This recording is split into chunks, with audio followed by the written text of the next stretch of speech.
सियासी झक्कड़ों की बात बाद में होगी, पहले कराची का तस्करा, जहां तेज हवाओं के झक्कड़ चल पड़े, बोर्ड्स गिर गए, छतें उड़ गई, मुख्तलिफ इलाकों में दीवारें गिरने से 5 अफराद की जान चली गई। जमात इस्लामी के धरने में टेंट उड़ गए, लोग गिर गए। महकमा मौसमियात के शहरियों को खंभों और साइन बोर्ड से दूर रहने की हिदायत।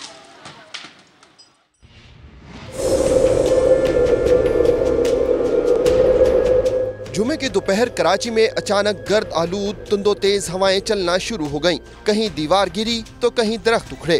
तेज हवाएं चादर की छतें उड़ा ले गईं। कमजोर दीवारें गिरने के बायस शेरशाह गुलबाई, नार्थ नौजमाबाद और गुलशन मेमार में 3 अफराद लुक़मा अजल बन गए। औरंगी सेक्टर 12 में तेज हवाओं के बायस बिजली का पोल गिरने से एक शख्स जख्मी हो गया। पापोश नगर के सरकारी स्कूल की खस्ताहाल दीवार तेज हवा बर्दाश्त न कर सकी और मलबे का ढेर बन गई। शेरशाह जाने वाले पुल पर लगी टीन की चादरें भी उखड़ गईं। बल्दिया स्पार्को रोड पर घर की छत गिरने से खवातीन समेत 3 अफराद जख्मी हो गए। औरंगी टाउन में दीवार गिरने से बच्चा जख्मी हुआ। 50 से 60 किलोमीटर फी घंटा की रफ्तार से चलने वाली हवाओं के बाइस साहिल की रेत सड़क पर आ गई। डायरेक्टर मौसमियात सरदार सरफराज के मुताबिक तेज हवाओं का सिलसिला रात तक जारी रहने का इम्कान है। शहरी मोहतात रहें। ये लैंड से आ रही है, एग्जैक्टली साउथ वेस्ट नहीं है, जनूब मगरब से नहीं है, लैंड के ऊपर से वेस्टर्ली विंड है, तो इसलिए साथ में डस्ट भी ला रही है।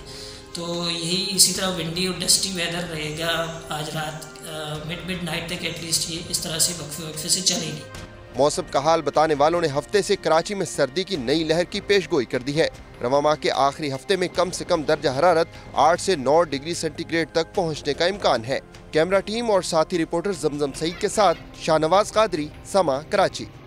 तो कराची में तेज हवाएं चल रही हैं, झक्कड़ चल रहे हैं। इसी के बायस साहिल पर रेत के तूफान के मनाजिर से हैं। फजा गर्द आलूद होने के बायस सांस लेना भी दुश्वार है।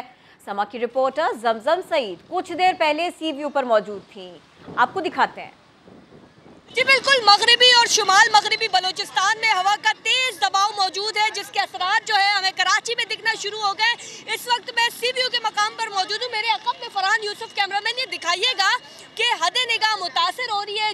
जहाँ जहाँ पर नजर जा रही है वही हमें जो है वो मट्टी नजर आ रही है। मास्क भी हमने लगाए हैं, खुद को कवर किया, लेकिन उसके बावजूद जो है वो सांस लेने में जो है ज़रा सी दुश्वारी हो रही है। महकमा मौसमियात के मुताबिक जो है 50 से 60 किलोमीटर फी घंटा की रफ्तार से हवाएं चल रही है, जबकि जो खुले मैदानी इलाके वहाँ पर 70 किलोमीटर फी घंटे की रफ्तार तक हवाएं जा सकती है, जो कि जो है बहुत ही ज़्यादा तेज़ होती है। और साथ ही दूसरी जानिब जाएंगे, मेरे कैमरामैन से मैं कहूँगी कि वहाँ भी आपको मनाजिर दिखाएंगे। लोगों की एक बड़ी तादाद जो है यहाँ पर मौजूद है। ये बाइक्स जो है नौजवानों ने खड़ी की हुई है, क्योंकि लोगों को ठीक से दिखाई नहीं दे रहा।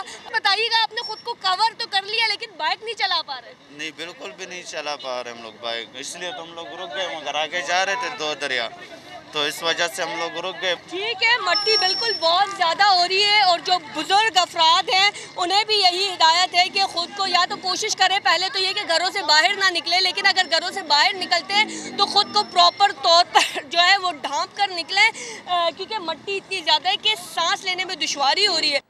आगे बढ़ेंगे। मलिका कोहसार, मरी और गिरदो नवा में शदीद बर्फबारी की पेशगोई के पेश नज़र तमाम महकमों में हाई अलर्ट जारी कर दिया गया है। दाखिली रास्तों पर स्नो कैंप कायम कर दिए गए हैं। बात करेंगे, जफर इकबाल हमारे साथ हैं। जफर, बताइए क्या डिटेल्स हैं? जी बिल्कुल, NDMN की जानिब से जो है मलिका कोहसार, मरी और गिरदो नवा में शदीद बारिश बर्फबारी की पेशगोई की गई है, जिसके बाद यहाँ के जो तमाम मुताल्लिका अदारे हैं उनको हाई अलर्ट कर दिया गया है। और आपको जैसा कि मालूम है कि यहाँ की जो इंतजामी अमूर के ऑफिसर थे उनको तकरीबन यहाँ से मुअत्तल करके भेज दिया गया था। अभी तक कुछ जो अफसर है वो यहाँ नहीं पहुँच सके, लेकिन डिप्टी कमिश्नर रावलपिंडी ने इसके बावजूद एक इजलास तलब किया, जिसमें यहाँ के तमाम महकमों को मुख्तलिफ हदायत देते हुए कहा कि वो इस सूरत हाल से निपटने के लिए फौरी तौर पर अपनी तैयारी मुकम्मल कर लें। मैं आपको ये भी बताना चलूँ कि इस पर जो है उनका जो पाकिस्तान आर्मी के साथ भी एक इजलास जारी है, जिसमें भी कुछ फैसले किए जाएंगे। और जो महकमा शराब पंजाब है उसने यहाँ की तमाम सड़कों के जो दाखिली खारिजी रास्ते हैं वहाँ पर स्लो कायम करके वहाँ पर गाड़ी जो मशीन। ठीक है, आप बता रहे हैं कि मलिका कोहसार, मरी और गिरदो नवा में शदीद बर्फबारी की पेशगोई के पेश नज़र तमाम महकमों में हाई अलर्ट जारी कर दिया गया है। बहुत शुक्रिया जफर आपका। अली, बहुत शुक्रिया आपका। वज़ीर आला पंजाब उस्मान बुज़दार ने मेयो अस्पताल में लाहौर धमाके के ज़ख्मियों की अयादत की। कहा तमाम मुतासरीन को मुआवजा दिया जाएगा। सहाफ़ियों ने बार बार सवाल किया कि कितनी इमदाद दी जाएगी, लेकिन वज़ीर आला ने कोई जवाब नहीं दिया। इनको यहाँ पे विज़िट किया है जी और इनको देखा है, मैं खुद इनके साथ मिला हूँ। अल्हम्दुलिल्लाह इनकी पूरी ट्रीटमेंट जारी है और इनको किसी किस्म की तकलीफ नहीं है। ठीक है, तो इंशाल्लाह जो केस है उसकी पूरी इन्वेस्टिगेशन हो रही है और उसके बाद इनको पूरी हम कंपनसेशन। आपने इनके लिए कोई इमदाद का ऐलान किया है? इमदाद का कोई ऐलान किया है? जी बिल्कुल। कितनी इमदाद? जी सीएम साहब कितना इमदाद का ऐलान कर रहे हैं? सर इमदाद बता दें। सीएम साहब इमदाद कितनी? इमदाद का सवाल हम बार बार पूछेंगे, फिलहाल तहकीकात की बात करते हैं। लाहौर अनारकली बाजार में धमाके का मुकदमा दर्ज करके सीसीटीवी वीडियोस की मदद से 3 मुश्तबा अफराद की निशानदेही कर ली गई। पान मंडी के ताजरों और मुलाजमीन का डाटा भी इकट्ठा कर लिया गया। कानून नाफिज करने वाले इदारों ने दहशतगर्दों का नेटवर्क तोड़ने के लिए तफ्तीश का दायरा दीगर इजला तक वसी कर दिया। जहांगीर खान रिपोर्ट कर रहे हैं। आग लग गई है, बहुत ज्यादा आग लग गई है। अनारकली बाजार धमाका, प्लांटेड डिवाइस जाए वकुआ तक पहुंचाने वाले कौन हैं? तफ्तीशी इदारों ने कड़ियां मिलानी शुरू कर दी।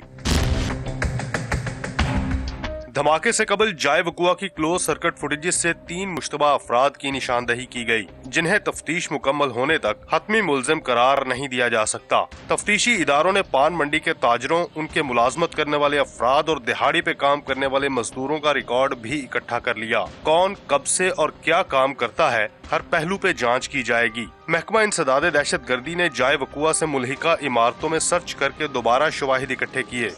तफ्तीशी टीमों के मुताबिक इलाके की जियो फेंसिंग करके धमाके के वक्त होने वाली मुश्तबा कॉल्स को भी शॉर्टलिस्ट किया जा रहा है। जहांगीर खान, समा, लाहौर। लाहौर धमाके में शहीद 9 साल अफसार का जस्ते खाकी मुजफ्फराबाद पहुंचा दिया गया। बच्चे को खोने वाले अहले खाना को मैयत मुंतकिल करने में भी परेशानियों का सामना करना पड़ा। मामू कहते हैं पंजाब हुकूमत ने अफसार की मैयत को घर तक पहुंचाने का वादा पूरा नहीं किया। वहाँ पे जो है तो उन्होंने बोला था पंजाब गवर्नमेंट ने कि हम यहाँ तक आपको पहुँचा के देंगे बच्चा। हमारी एम्बुलेंस होगी, जो लाहौर से ड्राइवर एम्बुलेंस चला रहा था वो पिंडी आया, पिंडी से उसने दूसरी एम्बुलेंस देनी थी हमारे को यहाँ के लिए, लेकिन वहाँ पे जो है तो उसने इतला नहीं दी थी, तो हमारे को एम्बुलेंस दूसरी नहीं मिली। फिर वहाँ से उन्होंने दूसरा ड्राइवर दिया पिंडी वालों ने, वो मरी पे आया, उन दोनों की आपस में लड़ाई होने लग गई कि भाई मेरे को चक्कर आ रहे हैं, मेरे से नहीं आगे गाड़ी चलाई जा रही। वो दोनों लड़ने लगे। जो पिंडी वाला ड्राइवर था वो बोलता है कि मैं जब तक नहीं जाऊंगा जब तक मुझे बाहर से अप्रूवल नहीं मिलेगी। ये लोग दोनों लड़ते रहे, तकरीबन आधा घंटा हो गया। आधे घंटे के बाद फिर हमने बोला हम जा रहे हैं, आपकी एम्बुलेंस लेके आप आ जाना और मुजफ्फराबाद से ले लेना। हम अपने बलबूते पे अपनी एम्बुलेंस लेकर आए हैं चला के, हमारा कोई भी ड्राइवर नहीं मिला उसके बाद। यहाँ जैसे जैसे हम खुद पहुँचे, ड्राइवर आप खुद चला कर लाए। एक जानिब तो लाहौर में हुई इस दहशतगर्दी ने कई घरानों में सफ़े मातम बिछाई, वहीं ये धमाका समा के ड्राइवर अरशद के लख्ते जिगर को भी जख्मों से चूर कर गया। डॉक्टर्स के मुताबिक शिराज की हालत तशवीशनाक है। शाहीन मशाल रिपोर्ट करेंगी। आग लगी है, बहुत ज्यादा आग लगी है।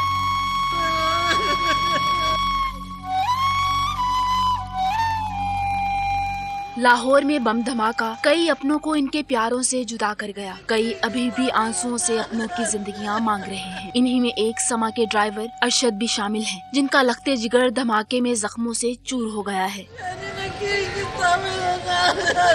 धमाके के बाद कई घंटे तो माँ इंतजार की सूली पे लटकी रही, बहन भाई की जिंदगी की दुआ मांगती रही। बाप जख्मियों की इब्तदाई लिस्ट में बेटे का नाम तलाश करता रहा, मगर कई घंटों तक तो 31 साला शराज का कुछ भी पता न चल सका। मुझे नहीं पता चल रहा कि बच्चा किधर है किधर नहीं है। ठीक है, जब पता चला है तकरीबन रात 9:30-10 बजे पता चला है, वो कह रहे हैं लिस्ट में नाम ही नहीं है, इधर आपका बच्चा आया ही नहीं है। मुझे कुछ भी नहीं चाहिए, बस मेरे बेटे का इलाज हो जाए जैसे भी हो। रिक्शा ड्राइवर शराज धमाके के वक्त अनारकली चौक में सवारी उतारने गया और धमाके की जद में आ गया। डॉक्टर्स के मुताबिक शराज की हालत तशवीशनाक है। अब ये कहना कि out of danger is too early to say, it will take time, लेकिन उसके जो अशारिया जिसे कहा जाता है ना, जो हमारे वाइटल साइंस होते हैं जो अब सर्जन्स के होते हैं, वो अल्लाह का शुक्र बेटरमेंट की तरफ इशारे कर रहे हैं। म्यो अस्पताल में 4 जख्मी और भी हैं, जिनके लिए कई आंसू, आहें और सिसकियां दुआ बन के जिंदगी मांग रही हैं, जबकि 20 जख्मी धमाके को शिकस्त देकर घर अपनों के पास पहुंच चुके हैं। कैमरामैन इशफाक अब्बासी और साथी रिपोर्टर दानियाल उमर के साथ शाहीन निशाल, समा, लाहौर। लाहौर अनारकली बाजार धमाके में जहां कीमती जाने गईं, वहीं मुतवस्सित तबके का जरिया माश भी बारूद की नजर हो गया। कलील सरमाए से कारोबार करने वाले दुकानदारों पर क्या बीती, इस रिपोर्ट में जानते हैं। लाहौर के अनारकली बाजार में बिखरे और खाकस्तर सामान के इर्द गिर्द घूमता राशिद महमूद अपने काउंटर के दराज टटोल कर ये देखने की कोशिश कर रहा है कि शायद कोई कीमती चीज या रकम बच गई हो। टाउनशिप के रिहायशी राशिद महमूद तवील अरसे से अनारकली बाजार में कॉस्मेटिक्स की एक छोटी सी दुकान चला रहे हैं। जुमेरात की सुपहर बम धमाका ऐन उसके सामने हुआ। नुकसान भाईजान अब आपके सामने ही, अभी अंदर भी कबाड़ा हुआ हुआ, ये तो सिर्फ शटर गिरा गए हैं रात को पुलिस वालों को कहकर, तो वो तो शटर भी नहीं गिराने दे रहे थे। धमाके के एक रोज बाद अनारकली बाजार की फिजा सोगवार है और कारोबारी सरगर्मियां न होने के बराबर हैं, जिससे दिहाड़ीदार तबका बुरी तरह मुतासिर हुआ है। बहुत ज्यादा नुकसान हुआ है, क्योंकि ये अनारकली बाजार से तकरीबन मैं इधर काम कर रहा हूँ, जो इस चौक में 16 साल से। पुलिस हुक्काम का कहना है कि तफ्तीश के इब्तदाई मराहिल मुकम्मल होने तक जाए वकुआ सील रहेगा और मुल्हिका दुकानें खोलने की इजाजत नहीं होगी। कराची में ऑनलाइन फ्रॉड में तशवीशनाक हद तक इजाफा हुआ है। मजीद बात होगी। समा के chief crime reporter Ahmed Rahman Khan हमारे साथ हैं। अहमद रहमान खान, महदूद वसाइल भी है और ये फ्रॉड, इसकी शरह भी बढ़ती जा रही है, इसीलिए इसको बड़ा चैलेंज कहा जा रहा है अब। जी बिल्कुल, इसीलिए इसको एक चैलेंज तस्वुर किया जा रहा है FIA के लिए, क्योंकि महदूद वसाइल के साथ बढ़ते हुए केसेस का सामना अब FIA साइबर क्राइम को करना पड़ेगा। तकरीबन ऑनलाइन फ्रॉड के जो है वो 38% केसेस में इजाफा सामने आया है। साल 2020 में 2170 के करीब साइबर क्राइम को शिकायत मौसूल हुई थी ऑनलाइन फ्रॉड की, लेकिन 2021 में वो शिकायत बढ़ के 3000 से ज्यादा हो चुकी हैं, यानी कि 38% के 2021 में ऑनलाइन फ्रॉड की 3043 शिकायत साइबर क्राइम को मिली। साल 2020 में 2171 शिकायत साइबर क्राइम के पास आई। साल 2021 में 262 शिकायत को इंक्वायरीज में तब्दील किया गया और सबसे ज्यादा ऑनलाइन फ्रॉड में फाइनेंशियल क्राइम किया गया। ये सारे का सारा डाटा हमारे पास आया। अहमद, अपनी बात मुकम्मल कीजिए। जी, सबसे ज्यादा जो ऑनलाइन फ्रॉड है वो फाइनेंशियल क्राइम में किया जा रहा है। सेकंड नंबर पे वुमेन हैरेसमेंट है। खास तौर पर जो ऑनलाइन फ्रॉड है उसमें लोगों को जो उनसे बैंक की डिटेल्स बन के जो है वो चीजें मांगी जाती हैं, या फिर उन्हें कहा जाता है कि इनामी स्कीम में उनकी कुछ चीजें निकली हैं और वो अपनी जाती मालूमात जो है वो फराहम कर दे। तो ज्यादातर जो इस वक्त क्राइम हो रहा है वो ये है और इसी की शरह में सबसे ज्यादा इजाफा है। ये ऑनलाइन फ्रॉड में तकरीबन 38% है गुज़िश्ता सालों की निस्बत जो इजाफा देखने में नजर आ रहा है। जी, बहुत शुक्रिया, आपने अपडेट किया। बल्दियाती इंतखाबात की बात कर लेते हैं। इसके लिए क्या तैयारियां की जा रही हैं, अब पार्टी की हिकमत अमली क्या बनने जा रही है। हम PTI पंजाब की बात कर रहे हैं। इसी के ऊपर बात करने के लिए हमको ज्वाइन करेंगे समा के नुमाइंदे मोहसिन बिलाल। मोहसिन बिलाल, तहरीक इंसाफ एडवाइजरी काउंसिल का इजलास बुलाया गया, क्या क्या कुछ तय पाया? जी बिल्कुल, तहरीक इंसाफ के बड़ों ने आज फिर सर जोड़े और बल्दियाती इंतखाबात किस तरह कंडक्ट करने हैं और अवामी राब्ता मुहिम कैसे शुरू करनी है, इसकी हिकमत अमली तय की गई है। उसके अलावा पंजाब में तंजीम साजी के हवाले से भी लाहेअमल बनाया गया है। जो जराए हैं उनका ये कहना है कि जो भी मेयर और लॉर्ड मेयर के उम्मीदवार होंगे और जो जिलाई सतह पर PTI के अहदेदार होंगे उनके पहले फेज में इंटरव्यूज किए जाएंगे। इसके अलावा गवर्नर पंजाब ने इजलास में ये कहा कि हमें एक मजबूत हिकमत अमली बनानी चाहिए और आपस में सबसे बड़ी बात यह है कि इत्तेफाक पैदा करनी चाहिए। किसी अपोजिशन जमात को ये तासुर नहीं जाना चाहिए कि PTI में आपस में अंदरूनी इख्तलाफात हैं। अगर हम सब मिलकर एक हिकमत अमली के तहत जाएंगे तो फिर ये यकीन है कि हम जो बल्दियाती मार्का है वो पंजाब में सर करने के काबिल हों। उसके अलावा सूबाई वज़ीर बल्दियात मियां महमूदुर रशीद ने भी मुसव्वदे के हवाले से जो है वो एडवाइजरी कमेटी को आगाह किया और ये बताया कि उनकी जानिब से बल्दियाती इंतखाबात के सिलसिले में तमाम तैयारियां मुकम्मल हैं। ताहम जो स्टैंडिंग कमेटी है पंजाब असम्बली की, ये बिल अब उसमें ज़ेरे गौर है और अपोजिशन की जानिब से भी जो तजावीज़ आ रही हैं उनको भी देखने हैं। उसके बाद जब बिल असम्बली से पास हो जाएगा तो इलेक्शन कमीशन को खत लिखा जाएगा। मोहसिन बिलाल, बहुत शुक्रिया। हमारा चैलेंज अपोजिशन नहीं महंगाई है। मुखालिफिन 100 जतन कर लें, कोई घबराहट नहीं, मुकाबले की सलाहियत रखते हैं। वज़ीर ख़ारजा शाह महमूद कुरैशी का कौमी असम्बली में धुआंधार खिताब। बोले पाकिस्तान की GDP शरह में बेहतरी आई है। 2 साल में बहुत मुश्किल फैसले किए हैं। मईशत की बेहतरी के लिए कड़वी गोली खाई। ये भी बता दिया कि चौथा साल खुशहाल पाकिस्तान का साल होगा।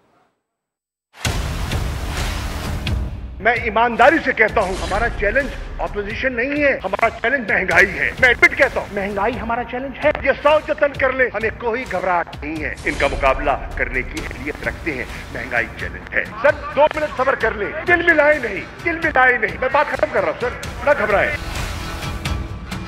इतना हौसला हमारी ऑपोजिशन में नहीं है कि अगर पाकिस्तान की डेट टू GDP रेशो में बेहतरी आई है, वो नहीं कहेंगे, वो नहीं बोलेंगे। पर कैपिटा इनकम पाकिस्तान का बेहतर हो रहा है। सांप सूख जाता है, सन्नाटा तारी हो जाता है।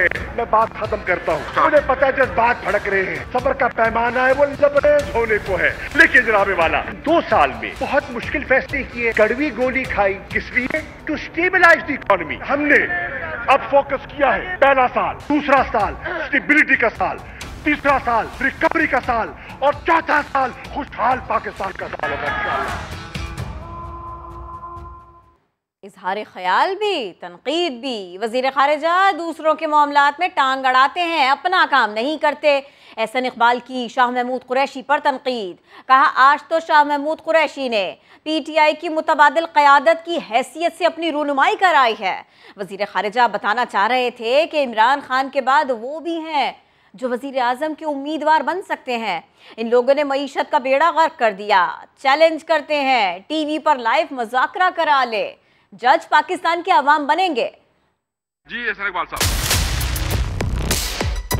हुकूमत की हालत आप देख लीजिए कि मैदान छोड़ के भाग रहे हैं। ये जो मौसूफ वजीर खारजा हैं, आज इनकी गुफ्तगू में कभी मुझे शहजाद अकबर का चेहरा नजर आता था, कभी मुझे फरोग नसीम, कभी मुझे शहबाज गिल, कभी मुझे फखर इमाम, कभी मुझे शौकत तरीन का चेहरा नजर आता था। तो आज पता चला वजीर खारजा साहब अपने काम के अलावा दूसरों के हिस्से में टांग अड़ा रहे हैं। इसलिए पाकिस्तान की खारजा पॉलिसी का ये हाल है। और आज तो शायद उन्होंने अपनी रोनमाई की है PTI के मुतबादिल क़यादत की हैसियत से भी। इंटरव्यू देना चाह रहे थे किसी को, इमरान खान के बाद मैं भी हूँ, मेरे पे तवज्जो कर लें, मैं भी उम्मीदवार बन सकता हूँ वजीर आजम का। हमें ना सुनाएंगे दादोशुमार। आपने जो 40% डिवैल्यूएशन की, जो 13.25% पे पॉलिसी रेट किया, एक ने महंगाई का सुनामी नाजिल किया, दूसरों ने पाकिस्तान की कॉस्ट ऑफ डेट सर्विसिंग को दुगना कर दिया। मईशत आपने तबाह की है। आइए मैं आपको चैलेंज करता हूँ, TV के ऊपर आए, लाइव मुज़ाकरा करें, हम पाकिस्तान के कौम को जज करेंगे। यूसुफ रजा गिलानी ने सेनेट में तकरीर करते हुए कहा कि जनाब चेयरमैन, पूरा हाउस गवाह है कि हमारे ताउन की वजह से ये ऐवान चल रहा है, हम तो मुआवनत करना चाहते हैं। यूसुफ रजा गिलानी के जुमलों पर कायदे ऐवान शहजाद वसीम ने साबिक वजीर आजम को सेलेक्टेड अपोजिशन लीडर होने का ताना दे दिया। Leader of the opposition please. जनाब चेयरमैन, आपने और पूरे ऑगस्ट हाउस ने विटनेस किया होगा कि हमारी कोऑपरेशन ही की वजह से हाउस चल रहा है। हम तो कोऑपरेट करना चाहते हैं। Leader of the house please. तशरीफ रखें जी। ये एक दफ़ा नहीं, 2 दफ़ा नहीं, ये कोई बारहा मरतबा लीडर ऑफ अपोजिशन ने एक बात की कि हमारी वजह से हाउस चल रहा है, हमारी वजह से हाउस चल रहा है, हमारी वजह से ये काम चल रहा है। तो जनाब मैं गुजारिश करूँगा, आप भी हमारी वजह से ही हैं, लीडर ऑफ अपोजिशन भी शायद हमारी वजह से ही हैं। वज़ीर आला सिंध ने वफाकी हुकूमत पर गंदम की स्मगलिंग का इल्ज़ाम लगा दिया। कहा वफाकी वज़ीर ने असम्बली फ्लोर पर 66 लाख टन गंदम गायब होने का एतराफ़ किया। गंदम इन्हीं के लोगों ने मुल्क से बाहर भेजकर किल्लत पैदा की। इनका खेल खत्म हो चुका, इस्लामाबाद पहुंचते ही हुक्मरानों को उठाकर फेंक देंगे। इस गूंगी बेरी हुकूमत को नींद से जगाओ। मुल्क में इस वक्त हर गरीब पिस रहा है। इनका वफाकी वजीर कौमी असेंबली में खड़ा होकर खुद कहता है कि मुझे नहीं पता कि 66 लाख टन गंदम कहाँ चली गई। 6 करोड़ 60 लाख बोरी गंदम कहाँ चली गई, तुम्हें बताते हैं। तुम्हारे लोगों ने इसको स्मगल किया और किल्लत पैदा की। अभी भी वजीर आजम कहते हैं और उनके जो टोला है सारा खुशामदियों का, वो कहता है कि पाकिस्तान बहुत सस्ता मुल्क है। 2018 में टैक्स देता है 2.5 लाख रुपए, 2019 में टैक्स देता है 98 लाख रुपए, 5000 गुना इसकी इनकम बढ़ गई। इसलिए वो समझता है कि महंगाई नहीं है। इनका खेल अब खत्म हो चुका है। इस्लामाबाद पहुंचते पहुंचते इस नाअहल हुकूमत को उठा के बाहर फेंक देंगे। इस अवाम की मदद से हमें किसी और की मदद नहीं चाहिए। बिलावल भुट्टो जरदारी साहब को वजीर आज़म बना के अवाम की खिदमत करते रहेंगे। दूसरी जानिब अली जैदी भी लाड़काना पहुंचे तो जज्बाती हो गए। कहा, सिंध सूबा किसी के बाप की जागीर नहीं, सिंध से पीपल्स पार्टी का खात्मा करेंगे। वर्कर से खिताब में कहा, सिंध में महंगाई इसलिए है क्योंकि यहाँ 2 टांग वाले चूहे गंदम खा जाते हैं। कहना चाहता हूँ आसिफ जरदारी, ये सूबा तुम्हारे बाप का नहीं है। जो तुमने हमारे सूबे के साथ किया है इसका तुमसे हिसाब लिया जाएगा। हमारे पास महंगाई क्यों है? हाँ, थोड़ी सी महंगाई इसलिए कि पूरी दुनिया में महंगाई हो गई, लेकिन ज्यादा इसलिए कि जरदारी के 2 पांव वाले चूहे आपकी गंदम खा जाते हैं। मैं इसलिए लाड़काना आया कि ये भुट्टो का शहर था और भुट्टो का शहर है, आसिफ जरदारी का नहीं है। और ये पीपल्स पार्टी वो रही नहीं है, भुट्टो वाली पीपल्स पार्टी, ये तो जरदारी माफिया है। और अब हम बात करेंगे शरीफ खानदान की। शहबाज शरीफ तो एक्टिव है ही, साथ ही उनके बेटे भी खासे एक्टिव हैं। सानेह मरी पर पार्लिमानी कमेटी बनाने का मुतालिबा कर दिया। पंजाब असेंबली के बाहर मीडिया से गुफ्तगू में कहा, बुज़दार सानेह मरी की रिपोर्ट ऐसे ले रहे थे जैसे कोई बड़ा तीर मारा हो। क्या 15 लोग मुअत्तल कर जिनकी बच्चे चले गए, जिनकी दुनिया उजड़ गई, आप उनके साथ घिनौना मजाक कर रहे हैं? जब 1,67,000 गाड़ी चली गई और मौसम खराब हो गया तो 9 जनवरी को उनको होश आई कि अब रस्ते बंद कर दो। तो ये घिनौना मजाक है और ये इस पर मिट्टी डालना चाहते हैं। इमरान नियाजी साहब सुन लें कान खोलकर, बुज़दार साहब सुन लें कान खोलकर कि हम आपको इस साने पर मिट्टी डालने नहीं देंगे। इसको पार्लिमानी कमेटी बनाएं, दूध का दूध पानी का पानी हो। वज़ीर आज़म के मुशीर बरा एहतिसाब शहजाद अकबर कहते हैं कि मुल्क में सदारती निज़ाम के नफाज का कोई मंसूबा नहीं। शरीफ डॉक्ट्राइन के तहत अदलिया पर हमले की कोशिश की गई है। लाहौर में प्रेस कॉन्फ्रेंस करते हुए उन्होंने मजीद क्या कहा, सुनिए। शरीफ डॉक्ट्राइन है कि जी आप या खरीद लो, खरीद नहीं सकते तो हमलावर हो जाओ, जिसके आपकी हिस्ट्री के अंदर सबूत मौजूद हैं। ये जो एफिडेविट था इसके पीछे भी नवाज शरीफ था।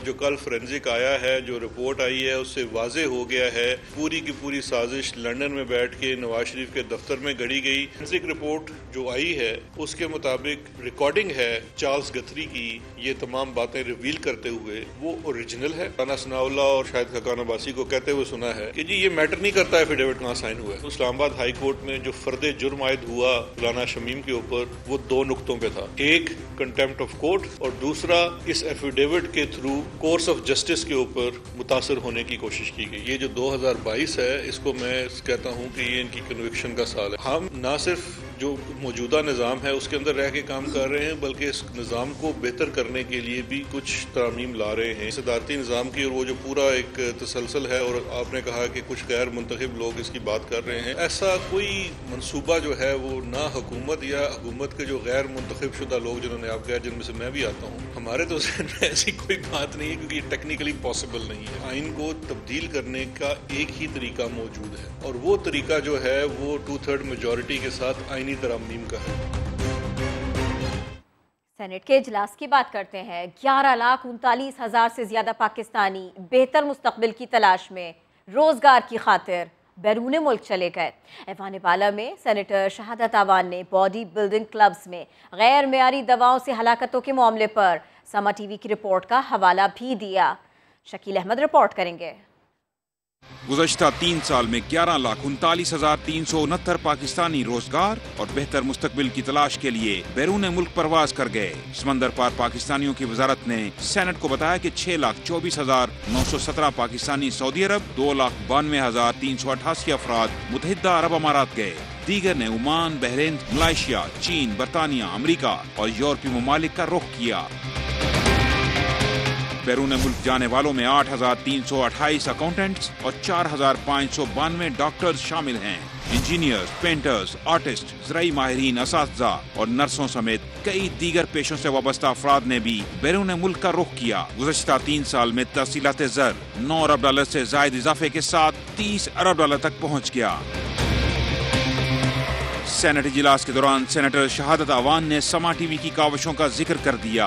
बोले, हुकूमत नौजवानों की जान से खेलने वालों के खिलाफ क्या कार्रवाई कर रही है। समा टीवी के मुताबिक सर उन्होंने ये लिखा कि गुजरांवाला में बॉडी बिल्डिंग क्लब जो है वहाँ पे सब स्टैंडर्ड स्ट्राइड की वजह से जो है अमवात वाज़ेह जो अब हो रही हैं। पिछले 3 सालों में एक गिरफ्तारी नहीं है, एक FIR नहीं है। वजारत कौमी सेहत ने बताया कि अद्वियात के मनफी असरात के मामले की शिकायत ड्रग रेगुलेटरी अथॉरिटी के पोर्टल पर दर्ज कराई जा सकती है।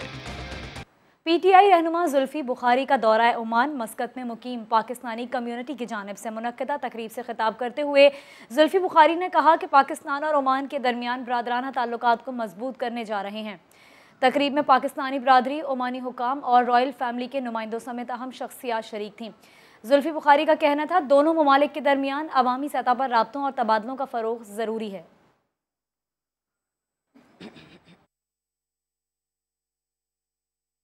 वज़ीर कानून पंजाब राजा बशारत ने पंजाब असम्बली में इजहार ख्याल करते हुए कहा, अनारकली धमाके के 2 मुल्ज़िमान, इनको गिरफ्तार किया जा चुका है। इसी पर बात होगी। इमरान शफकत हमें ज्वाइन कर रहे हैं। इमरान शफकत, ये भी बड़ी खबर है और कुछ दीगर मामलात भी हैं जिसके बारे में उन्होंने बताया। जी बिल्कुल, आज पंजाब असम्बली का इजलास अपोजिशन की रिक्वेजिशन पर बुलाया गया था, जिसमें सानिया मरी पर ओपन बहस थी। बहस में हिस्सा लेते हुए जब हमजा शहबाज ने हुकूमत पर तनकीद की तो उसके जवाब में ईवान में वज़ीर कानून राजा बशारत ने इज़हार ख्याल किया और करते हुए बताया कि सानिया मरी की रिपोर्ट तो अवाम के सामने लाई, साथ साथ उन्हें इस बात का भी इंकशाफ किया कि गुज़िश्ता रोज जो वाक़या हुआ नारकली में सानिया पेश आया ब्लास्ट का, तो उसके जो मुल्ज़मान थे 2 उनको भी गिरफ्तार किया जा चुका। ये आज इन्होंने इंकशाफ किया, जबकि पुलिस की जानिब से ये इस बात का तहकीकात है कि अभी तक मुल्ज़मान को ट्रेस किया जा रहा है। जबकि राजा बशारत ने इस बात का इंकशाफ किया ईवान में और ईवान के जो नुमाइंदगान थे उनको बताया कि पंजाब पुलिस ने कार्रवाई करते हुए 2 मुल्ज़मान पकड़ लिए हैं, जबकि जो तीसरा मुश्तबा शख्स है उसके तहकीकात भी की जा रही है और बहुत जल्द वो भी कानून के कटहरे में होगा और आवाम के सामने तमाम तफसीलात लाई जाएंगी। जी बहुत शुक्रिया, आपने अपडेट किया। जस्टिस आयशा मलिक को सुप्रीम कोर्ट की जज तैनात कर दिया गया। वजारत कानून ने नोटिफिकेशन जारी कर दिया। Justice Ayesha Malik supreme court की पहली खातून जज होंगी। आपको बताएं, इसका नोटिफिकेशन भी जारी कर दिया गया है। पार्लिमानी कमेटी और जुडिशल कमीशन ने तैनाती की सिफारिश की थी। Justice Ayesha Malik supreme court की जज तैनात, इसका नोटिफिकेशन जारी कर दिया गया है। Justice Ayesha Malik supreme court की पहली खातून जज होंगी। पार्लिमानी कमेटी और जुडिशल कमीशन ने तैनाती की सिफारिश की थी। आपको बताएं कि जस्टिस आयशा मलिक को सुप्रीम कोर्ट की जज तैनात कर दिया गया है और इसका नोटिफिकेशन भी जारी हो गया। बात करेंगे, जुल्करनैन इकबाल हमारे साथ हैं। जुल्करनैन, कब से जिम्मेदारियां संभालेंगी फिर वो? हाँ देखिए, नोटिफिकेशन आज जारी होगी। अब आइंदा हफ्ते हलफ बर्दारी की बाकायदा तकरीब होगी सुप्रीम कोर्ट में। Chief justice of Pakistan justice Ayesha Malik से हलफ लेंगे और हलफ लेते ही वो साथ अपनी जिम्मेदारियां संभाल लेंगी। जुडिशल कमीशन से पहले नामजदगी हुई, फिर पार्लिमानी कमेटी से मंजूरी हुई, मामला वजारत कानून के जरिए सदर मुमलिकत तक गया। आज ही असम्बली जैसे सुबह हमने नाज़रीन को बताया था कि गई थी और अपडेट वो अप्रूवल होकर आ भी गई और नोटिफिकेशन भी जारी हो गया। इस तरह पाकिस्तान की तारीख में पहली बार सुप्रीम कोर्ट ऑफ पाकिस्तान में जस्टिस आयशा मलिक पहली खातून जज आ रही हैं। जस्टिस आयशा मलिक के हिस्से में ये एजाज़ आया है कि वो पाकिस्तान की पहली खातून जज हैं और वो काफ़ी अपने जो दबंग फैसले हैं उनके हवाले से और मेरिट के ऊपर काम करने के हवाले से काफ़ी लाहौर हाई कोर्ट में इस हवाले से उनकी अच्छी शोहरत भी पाई जाती है। बहुत शुक्रिया, आपने आगाह किया जुल्करनैन। मुल्क में कोरोना का फैलाव खतरनाक हद तक बढ़ गया। कराची में हर दूसरा कोरोना टेस्ट मस्बत आने लगा। शरह रिकॉर्ड 45.43% तक जा पहुंची। शहर में 17 अमवात रिपोर्ट हुई। मुल्क भर की बात करें तो 24 घंटों में 23 मरीज इंतकाल कर गए। कराची में कोरोना केसेस मुसलसल बढ़ रहे हैं। गुज़िश्ता 24 घंटे के दौरान मुस्बत केसेस की शरह 45.43% रिपोर्ट हुई। सिंध में कोरोना की 5वीं लहर की सबसे ज्यादा अमवात आज रिपोर्ट हुई है। महकमे सेहत के मुताबिक 24 घंटे के दौरान 17 मरीज इंतकाल कर गए। 306 मरीजों की हालत तशवीशनाक है, जबकि 21 मरीज वेंटिलेटर पर हैं। लाहौर में गुज़िश्ता 24 घंटे के दौरान 1238 कोरोना केसेस रिपोर्ट हुए हैं। लाहौर में मुस्बत केसेस की शरह 18%, जबकि रावलपिंडी में 17.5% हो गई है। गुज़िश्ता रोज लाहौर, सरगोधा और पिंडी में 3 कोरोना के मरीज इंतकाल कर गए। खैबर पख्तूनख्वा में भी कोरोना केसेस मुस्तकिल बढ़ रहे हैं। सूबे भर में मरीजों की मजमूई तादाद 1,83,403 तक जा पहुंची है। दूसरों को नसीहत, खुद मियाँ फजीहत, कुछ ऐसी सूरत हाल रही। वज़ीर आला सिंध मुराद अली शाह के साथ लाड़काना में बगैर मास्क लगाए तकरीर कर डाली। खांसते रहे, बोलते रहे। कोविड के नंबर्स बढ़ रहे हैं आपके सामने, नंबर ऑफ केसेस बढ़ रहे हैं, केसेस में इजाफा हो रहा है। इस वक्त यार माफ कर दो, माफ कर दो, पानी पी ले। कोरोना वायरस की वबा खतरनाक है। चंद तदाबीर आपके बचाव के लिए जरूरी हैं। का फासला। लोगों ने एहतियात करना छोड़ दी है, लोग मास्क नहीं पहन रहे। मैं आपसे हाथ जोड़ के कह रहा हूँ, माफ कर दो। का फासला। खुदारा मास्क पहनिए, ऐसे करके मास्क पहन के रखें। हुकूमत नहीं चाहती कि सख्त फैसले करे। का फासला। कौन खांस रहा है भाई? यार मैं आप सबको मास्क गिफ्ट करना चाहूँगा। का फासला। कौन खांस रहा है भाई? इस वक्त यार माफ कर दो। का फासला। लंबे लंबे सांस ले। इस वक्त यार माफ कर दो। जब छींक आए या खांसी आए, हाथ मुंह पर रखिएगा। बहैसियत जिम्मेदार शहरी के अपना फर्ज निभाना है। एहतियात तो सबके लिए है, सबको इसी तरह आगे बढ़ना है। हम भी आगे बढ़ते हैं। गेम सेट मैच की बात करते हैं। साबिक कप्तान शाहिद खान आफरीदी कहते हैं आजम खान टैलेंटेड हैं, उन्हें सिर्फ अपनी फिटनेस को बेहतर बनाना होगा। शाहिद आफरीदी ने गुफ्तगू करते हुए कहा कि आजम को अपने जहन से ये निकालना होगा कि वो मोइन खान के बेटे हैं। आजम खान ने जवाब दिया वो फिटनेस बेहतर करके टीम में वापसी की पूरी कोशिश करेंगे।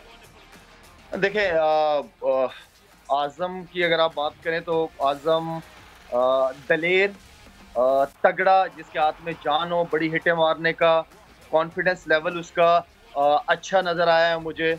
सिर्फ जो एक बहुत बड़ा इशू जिसे मैं समझता हूँ इसकी क्रिकेट में आगे जाके जो रुकावट है अभी भी और बाद में है, वो इसकी फिटनेस के हवाले से है। तो फिटनेस पे तो इसको काम करना पड़ेगा। मोइन भाई को, इस बच्चे को ये एहसास इसके दिलो दिमाग से ये बात निकालनी पड़ेगी कि ये मोइन खान का बेटा है। जिस तरह शाहिद भाई ने बताया जी, मेहनत की काफ़ी ज़रूरत है और इंशाल्लाह बचपन से शाहिद भाई को देख रहा हूँ और अभी वो जितनी मेहनत करते हैं तो मैं तो सामने ही देखता रहता हूँ अकेडमी में, तो आई थिंक उनसे काफ़ी कुछ चीज़ें सीखने को मिलती है। लेकिन कोशिश करूँगा आगे इंशाल्लाह कि अपनी फिटनेस और मज़ीद बेहतर करूँ और पाकिस्तान टीम में वापसी करूँ। कौमी क्रिकेटर फहीम अशरफ भी लोकल कोचेस के हक में बोल उठे। कहा गैर मुल्की कोचेस समझाते तो हैं लेकिन ज़बान की वजह से बात समझ में नहीं आती। उन्होंने मिकी आर्थर के दौर का दिलचस्प वाकया भी सुनाया। क्योंकि मैं जब आया था टीम में अज्जू भाई थे, मिकी के साथ इतनी कौन इंग्लिश उस टाइम पे बोले, तो मिकी के साथ इस टाइम मिकी अच्छा कोच था लेकिन लैंग्वेज का मसला था तब। अब न्यूजीलैंड सीरीज़ में ना, अब जितनी हमने पढ़ी या उतनी हमें उनके नामों का थोड़ी ना पता है, उतनी हम समझ जाते, उतनी हम बोल लेते हैं। अब कोच ने बोला कि तू हमारा डी ग्रैंड होम है। मैं डी ग्रैंड होम, मैंने कहा ग्रैंड होम, अब समझ तो आती है ना। फिर मुझे कहता तुझे समझ, अज्जू भाई कहता समझ यार, मैंने कहा अज्जू भाई समझ तो मुझे आई है लेकिन जो इसने मुझे बीच में ये दी ग्रैंड होम डाल दिया ना, मैं घर की तरफ चला गया। फिर उन्होंने बोला कि ये उसका नाम है प्लेयर का। मैंने कहा देखें जी, हम तो गेंद करवाने आते हैं, या इस प्लेयर को करवानी है, पहली बार देखा तो बस करवा दी। अब कौन, फिर उसके बाद मुझे पता इसका नाम दी ग्रैंड होम है। ये बड़ा मसला बनता बस। हेडलाइंस होंगी ब्रेक के बाद, हमारे साथ रहिए।